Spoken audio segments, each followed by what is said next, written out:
Hello dear students, good morning everyone. I think आप सभी तक मेरी आवाज़ पहुंच रही होंगी, अच्छे से पहुंच रही होगी।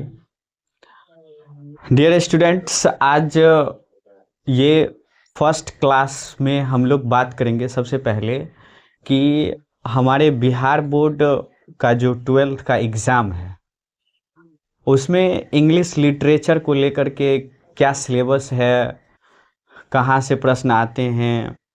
जैसा कि मुझे इतना पता है और आप जानते भी हैं कि अब आपका एग्ज़ाम 50% क्वेश्चन ऑब्जेक्टिव होती है, 50% क्वेश्चंस आपका सब्जेक्टिव होता है। और even you also know very well that आपका जितना भी ग्रामेटिकल पोर्शंस है वो कहीं ना कहीं ऑब्जेक्टिव में ही आता है। सब्जेक्टिव में अगर हम बात करें तो सिर्फ लिटरेचर से रहता है, कोई ग्रामेटिकल पोर्शंस नहीं होती है सब्जेक्ट में, ऐसा नहीं कह सकते। लेकिन एग्ज़ाम के रिस्पेक्टिव से आई थिंक लिटरेचर सबसे पहले बहुत ही ज़्यादा इम्पोर्टेंस है। जो भी विद्यार्थी लिटरेचर में ठीक ठाक हैं, जो Hindi to English, English to Hindi और कुछ को अच्छे से समझ पा रहे हैं, तो मुझे लगता है ग्रामर उसके लिए भारी नहीं पड़ता है।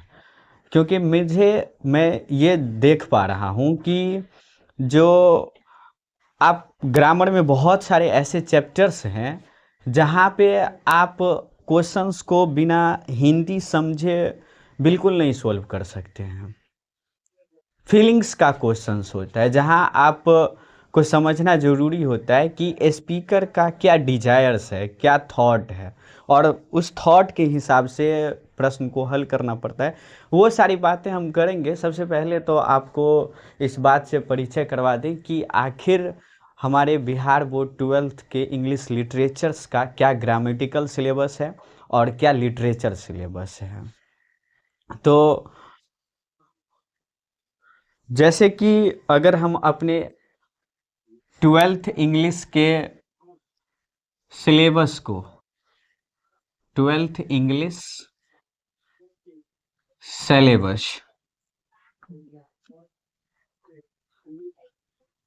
के बारे में बात करें तो हम इसको दो मुख्य वर्गों में बांट करके बात कर सकते हैं, जिसमें पहला आपको रेनबो है। रेनबो के अलावा आपका एक और पुस्तक है जिसका नाम है आपका स्टोरी ऑफ इंग्लिश।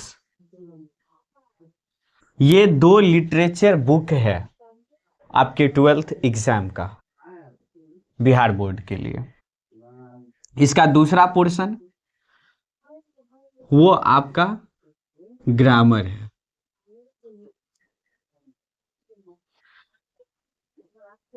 100% के एग्जाम में ग्रामर तरफ से आपको 60% क्वेश्चंस देखने को मिलता है।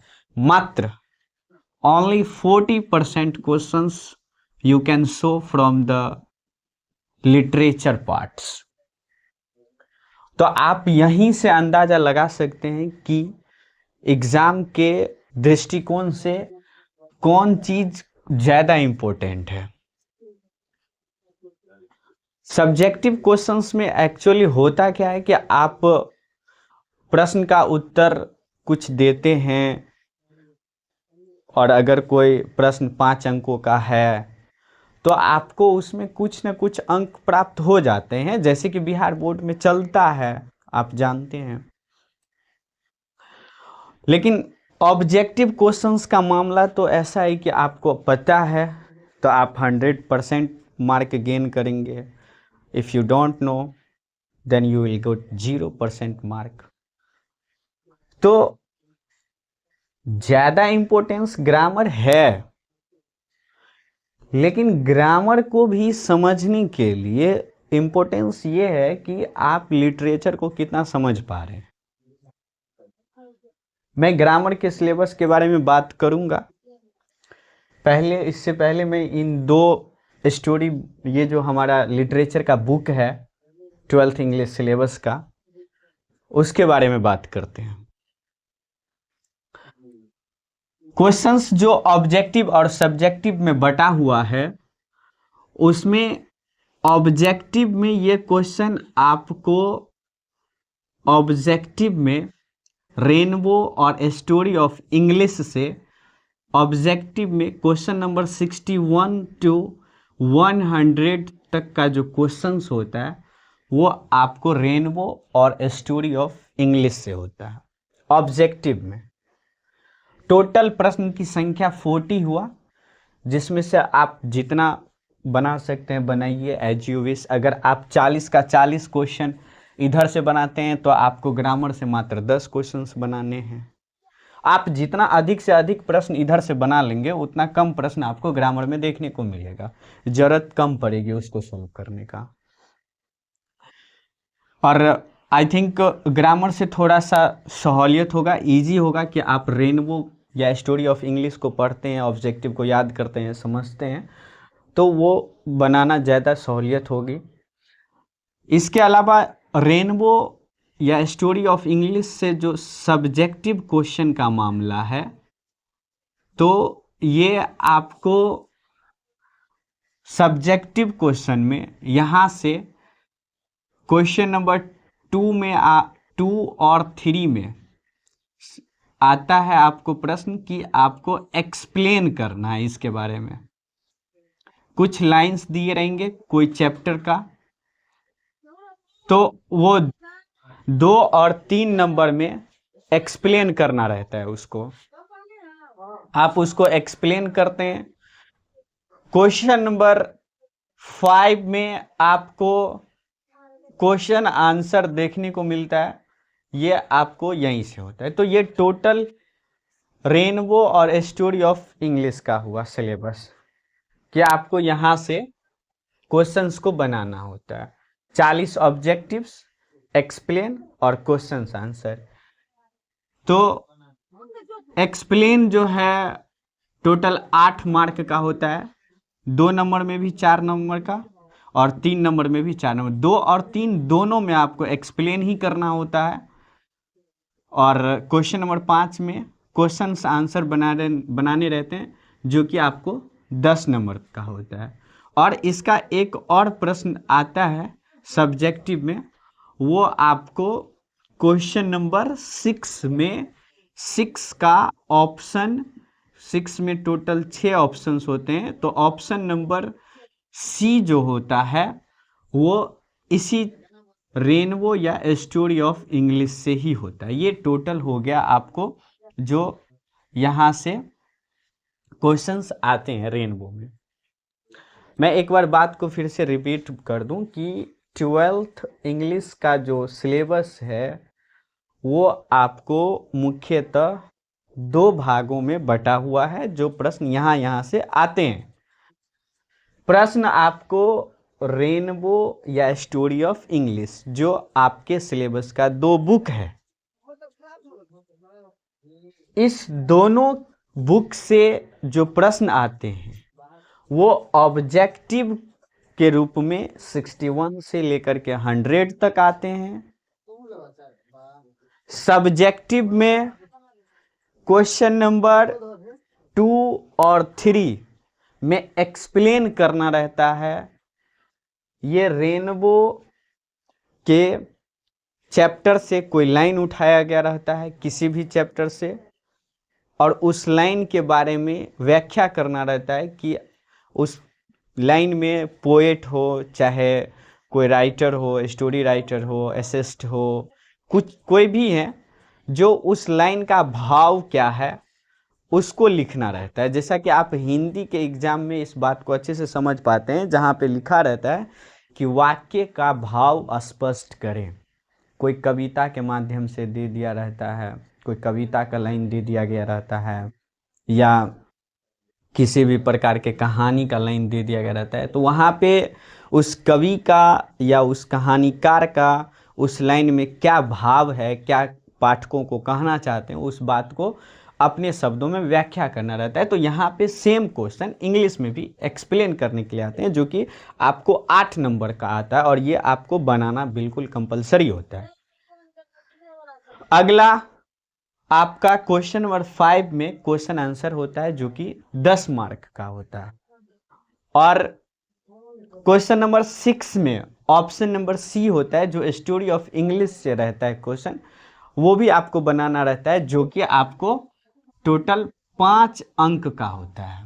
इसके अलावा और भी आते हैं, समरी आता है, तो और भी हैं, लेकिन आई थिंक ये सब ऐसे प्रश्न हुए जो आप छोड़ करके नहीं जा सकते, आपको इसको अटेम्प्ट करना पड़ेगा। आप जब क्वेश्चंस देखेंगे, जब मैं आपको क्वेश्चंस दिखाऊंगा विस्तार से, वहां पे आप समझ पाएंगे जब आप पढ़ेंगे। तो इसको इतना समझने के बाद अब हम लोग बात करते हैं जो इम्पोर्टेंट रोल प्ले करने वाला है आपके एग्जाम में, जहाँ से 60% क्वेश्चंस आते हैं और ऑल टू ऑल क्वेश्चंस आपको एज अ ऑब्जेक्टिव ही आते हैं ग्रामर का। और ग्रामर में मैं देखता हूँ अक्सर बहुत सारे विद्यार्थी को, क्योंकि मेरा ऑफलाइन सेंटर भी चलता है, तो मैं वो देख पाता हूँ कि बहुत सारे विद्यार्थी को ये बिल्कुल नहीं पता रहता है कि उसको ग्रामर के सिलेबस में क्या पढ़ना है। ऐसा तो नहीं है कि ग्रामर का सिलेबस लिमिटेशन है, आप जानते हैं कि हर एक चीज़ का सिलेबस बनाया गया रहता है कि क्वेश्चंस यहाँ से आएंगे, वहाँ से आएंगे, इस चैप्टर को पढ़ना ज़रूरी है। लेकिन आप जब तक ये नहीं जान पाएंगे कि कौन चैप्टर को आपको पढ़ना ज़रूरी है, कौन चैप्टर को आपको पढ़ना ज़रूरी नहीं है, तो आई थिंक आपको एग्ज़ाम में बहुत ही बेहतर नहीं कर पाएंगे। आपको इसीलिए पहले से ज्ञात हो कि आपको कहाँ से क्वेश्चन आ रहे हैं।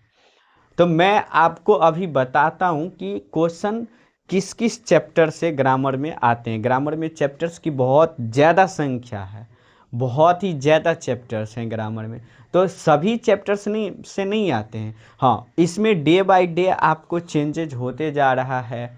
जब से 2018 से प्रश्न ऑब्जेक्टिव के तौर पे आए हैं, 50% प्रश्न जब से ऑब्जेक्टिव बना है, तो वहाँ से कुछ नए चैप्टर्स भी ऐड किए गए हैं, कुछ पुराने चैप्टर्स को हटा दिया गया है।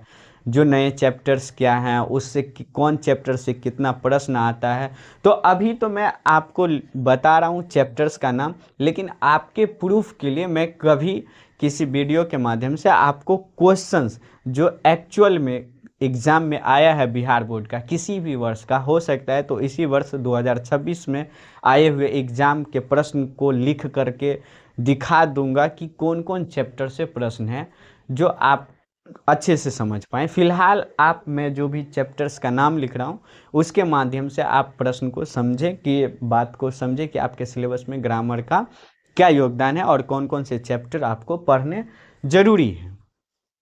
तो जैसा कि सबसे पहला ज़रूरी चैप्टर ये है आपका कि आप आर्टिकल को पढ़ेंगे। आर्टिकल सेकेंड चैप्टर के रूप में जो मैं पढ़ाता हूँ, मैं उस सीरियल के माध्यम से बता रहा हूँ। ऐसा नहीं है कि फर्स्ट नंबर पे यही चैप्टर का नाम होना चाहिए। मैं जिस सीरियल के तरीके से पढ़ाता हूँ कि मैं इसके बाद ये चैप्टर पढ़ाऊँगा, उसके बाद वो चैप्टर, और जैसा मैं लिख रहा हूँ बोर्ड पे अभी, जैसा आप देखेंगे, मैं उसी तरीके से वीडियो के माध्यम से आप तक सारी क्लासेज, सारे चैप्टर्स का कंप्लीट क्लासेज आपके देखने को मिलेगा। तो आर्टिकल के बाद में आपको पढ़ने को है टेंस पढ़ना है, उसके बाद आपको वॉइस पढ़ना है, वॉइस के बाद आपको नरेशन पढ़ना है, नरेशन के बाद आपको पढ़ना है मॉडल वर्ब होता है, मॉडल वर्ब के बाद आपको सब्जेक्ट वर्ब एग्रीमेंट होता है, subject verb agreement. I think बहुत सारे विद्यार्थी इस चैप्टर्स में, इतने में से बहुत सारे चैप्टर्स का नाम भी पहली बार ही सुन रहे होंगे, ऐसा हो सकता है, लेकिन आशा करता हूँ कि सभी सुने हो। नहीं सुने हैं तो बहुत अच्छी बातें नहीं है, आप 12वीं के इंग्लिश का पढ़ाई कर रहे हैं और आपको चैप्टर्स का नाम तो कम से कम पता होनी चाहिए। और एक चैप्टर्स होता है आपको प्रीपोजिशन, ये आप जानते हैं। तो क्या इतना ही चैप्टर्स है? तो बिल्कुल नहीं, इतना ही चैप्टर्स तो नहीं है। चैप्टर्स अगर पूरा लिखें तो आई थिंक 20-21 चैप्टर का नाम लिखना पड़ेगा। लेकिन मैं पहले से बता रहा हूँ आपको कि कौन चीज़ इम्पोर्टेंट है, कौन चीज़ मस्ट इम्पोर्टेंट है। तो आप उस दोनों के डिफरेंस को लेकर के चलते हैं। तो ये जितने भी चैप्टर्स का नाम मैंने लिखा है, ये सारा का सारा चैप्टर मस्ट इम्पोर्टेंट चैप्टर है।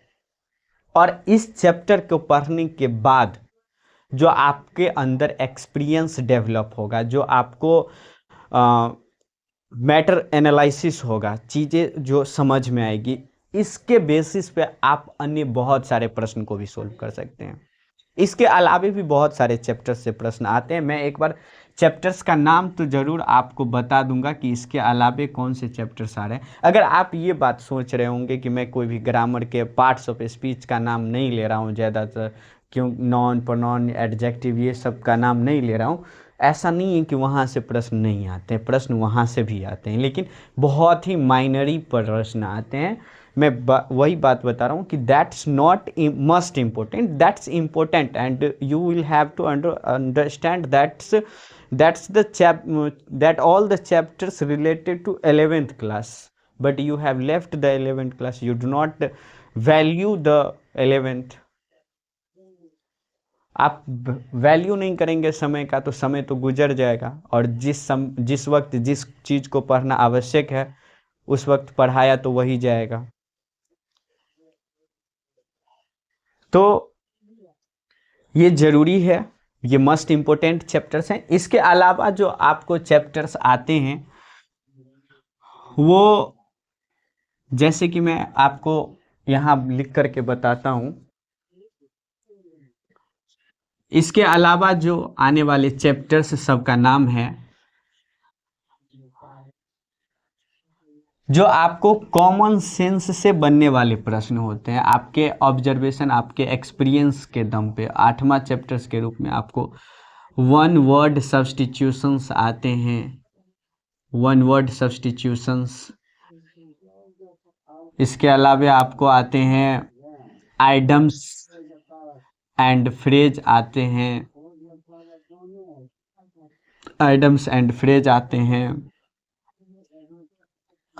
कंबाइन द सेंटेंस आता है, combine the sentence, combine the sentence.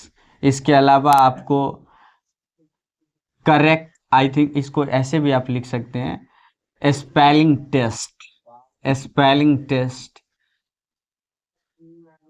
आपको odd one out, odd one out. इसके अलावे आपको ऑड वन ऑट के अलावे correct sentence, correct sentence etc हैं। ये ऐसे चैप्टर्स हैं जिसका कोई ग्रामेटिकल पढ़ाई नहीं है। जैसे आप इसके लिए पढ़ते हैं तो इसका कुछ नियम होता है, क्वेश्चंस होते हैं, आप इसको पढ़ते हैं, नियमबद्ध पढ़ते हैं, नियम के आधार पे क्वेश्चंस को बनाते हैं। लेकिन यहाँ आपको ये जो आप चैप्टर सब देख रहे हैं, ये कोई नियमबद्ध चैप्टर नहीं होता है। ये आप अपने एनालिसिस, आप अपने वर्ड पावर के दम पे इस प्रश्न को बनाते हैं।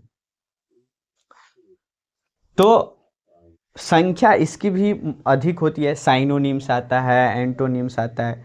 साइनोनिम एंटोनिम आप तब बना सकते हैं जब आपके पास वर्ड पावर वैसा है तब, अन्यथा आप नहीं बना पाएंगे। तो वो कोई ग्रामेटिकल चैप्टर्स नहीं है। मैं बार बार बता रहा हूँ आपको कि ग्रामेटिकल चैप्टर्स जो आपके एग्जाम में मस्ट इम्पोर्टेंट तौर पे जो पढ़ना है वो यही 7 है।